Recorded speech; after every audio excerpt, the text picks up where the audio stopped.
The year is 2020, and in Dickinson, Texas, a group of astronauts is having a party with their loved ones to celebrate that they'll be leaving on the first mission to Mars soon. Woody and his wife Terry are happy that they'll be working together, while Phil is trying to score with any woman that will pay attention to him. Luke tries to cheer up his son, who isn't very happy about the fact his dad will be leaving for so long. Jim also comes to the party, although he's a bit late, and he, Woody, and Luke end up discussing the mission together. Jim is actually the most accomplished pilot among them, and the Mars mission had originally been his, but because of his wife's illness he had to interrupt preparations for the flight and Luke took over. Luke feels guilty because this had been Jim's dream, but Jim wishes them the best of luck. When nobody else is looking, Jim leaves a footprint on the sandbox, imagining it's Mars. 13 months later, the crew has landed on Mars. A remote control robot wanders around the planet, collecting information with its camera. Suddenly, the team spots a mysterious bright white formation 16 kilometers from their location, and analyzing it reveals it's not volcanic ash, but something more like ice. After reporting it to the International Space Station, they set out to investigate. Meanwhile, at the Mars Expedition Control Center, Jim and the rest of the crew watch a video feed from the team on Mars, hearing Luke explain that this mysterious phenomenon may be a groundwater discharge, which means they may have found a way to settle on the planet.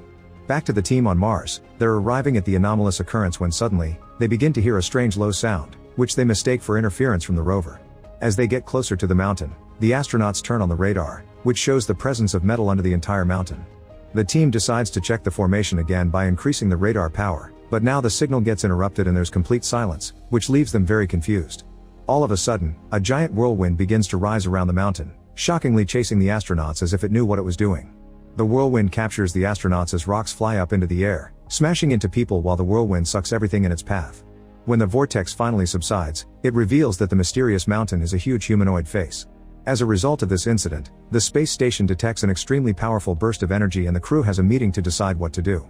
Woody, Terry, and Phil also arrive at the station, and while they're told about what happened, a faint signal comes in from the Mars 1 mission camp, which means some of the crew survived after all. The crew turns on the distress call and finds a recording from Luke, who confusedly describes what happened to his crew, explaining he's the only survivor before the transmission abruptly ends.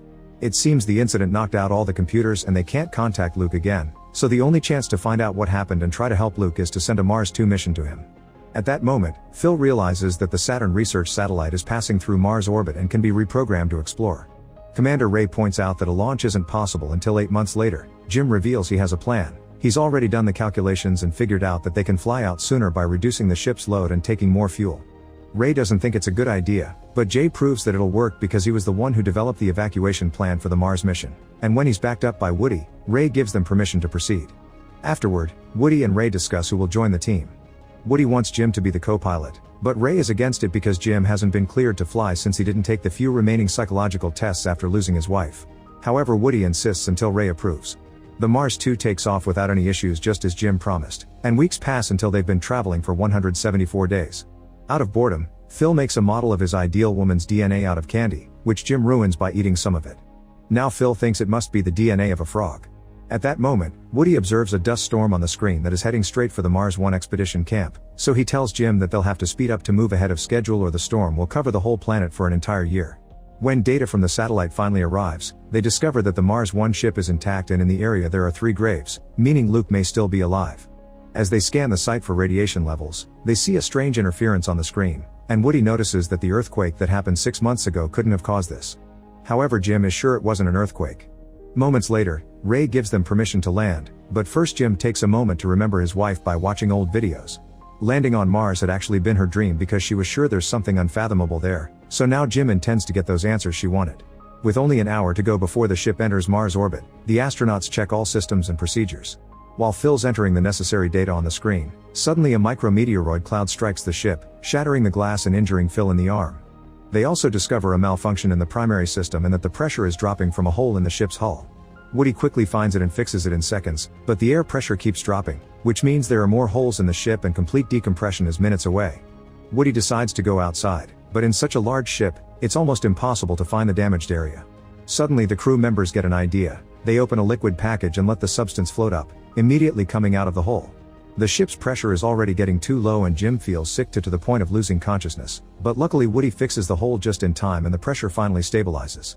Woody wants to inspect the entire hull in case there are any scratches left, but by this point, the ship is ready to go into orbit, so Woody must hurry back. Afterward, Phil starts the engine and turns on the fuel injection, But unfortunately Woody had been right, there's another breach in the engine's fuel line and some of the fuel leaks into space. Still unaware of the problem, the team begins the countdown and Phil prepares to press the start button. As the engine starts, the fuel ignites and damages the ship, causing the systems not to respond to commands and the engine can't be shut down. Now the ship begins falling through the atmosphere, meaning it'll burn up in 3 minutes. While they panic, the crew discovers that the supply module left in orbit by Mars 1 is only a kilometer away, so they suit up and go out on a spacewalk to try to reach it. Once outside, the crew discovers that the supply module isn't where they thought it would be because it's moving too fast, so Woody decides to use his rocket pack to fly to the module and attach a tether to it. However, the fuel quickly runs out and Woody is forced to switch to autonomous flight mode, dropping the propulsion. He's approaching the module at great speed, but also he can't stop, which ends up with him hitting the module. At least he manages to secure the tether, however he's unable to grab on and flies past, continuing to fall to Mars. The autonomous system shuts down, and now there is no way he can change his flight course. The others immediately want to fly after him, but Woody stops them, as the jetpacks don't have enough power to fly there and back. Next, the rest of the crew manages to get a foothold on the module. Terry is so desperate to save her husband that she disconnects her tether, ignoring Woody when he tries to talk her out of it. She launches her harpoon, and Woody reaches out, but unfortunately he is already too far away and the cable is half a meter short. Terry is about to fly a little closer and try again, but Woody knows that if she does that, she won't be able to return, so he tells her that he loves her before taking off his helmet, instantly dying. Terry is on the edge of a breakdown, but Jim helps her calm down. At that moment, the space station stops receiving signals from Mars 2, and the staff thinks the crew hasn't survived. But suddenly they receive data that the supply module in orbit has landed on Mars, and Ray realizes that only Jim is capable of such a thing. Moments later, the remaining crew finally arrives on Mars. After retrieving the previous team's national flag, they go looking for the first expedition ship, taking with them new motherboards to install in place of the burned ones. They quickly find the ship and begin exploring it for clues. Jim goes into the greenhouse and notices that someone has clearly been here all this time because all the instruments are on and the plants are brightly alive. Suddenly, he is attacked by someone behind him. It turns out to be Luke, who thinks Jim is just a hallucination and wants to get rid of it. Jim makes him snap out of it by talking to him about his family, retelling old memories that help calm Luke down.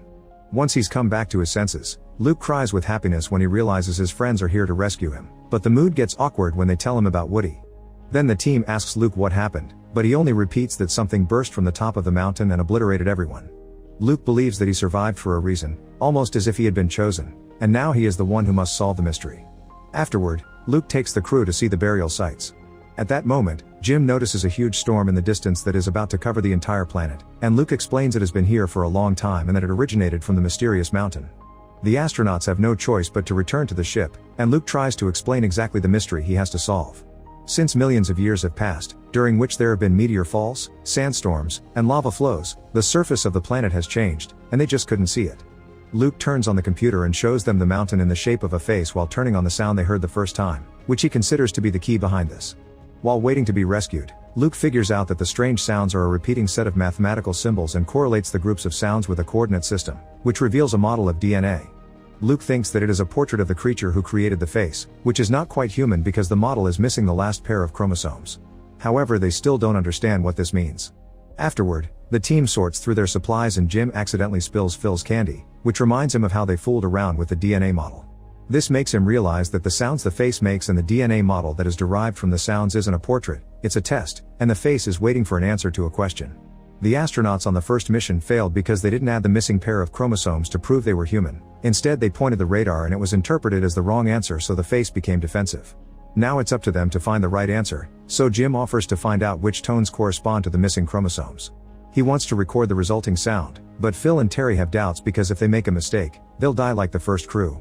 However, Jim changes their minds by pointing out that if they leave without finding out, it means their friends have given their lives in vain.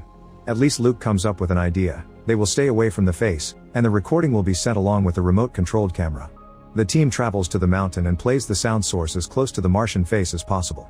Once the augmented DNA signal ends, they are shocked to see an entrance appearing in the face with a blinding white light coming out of it.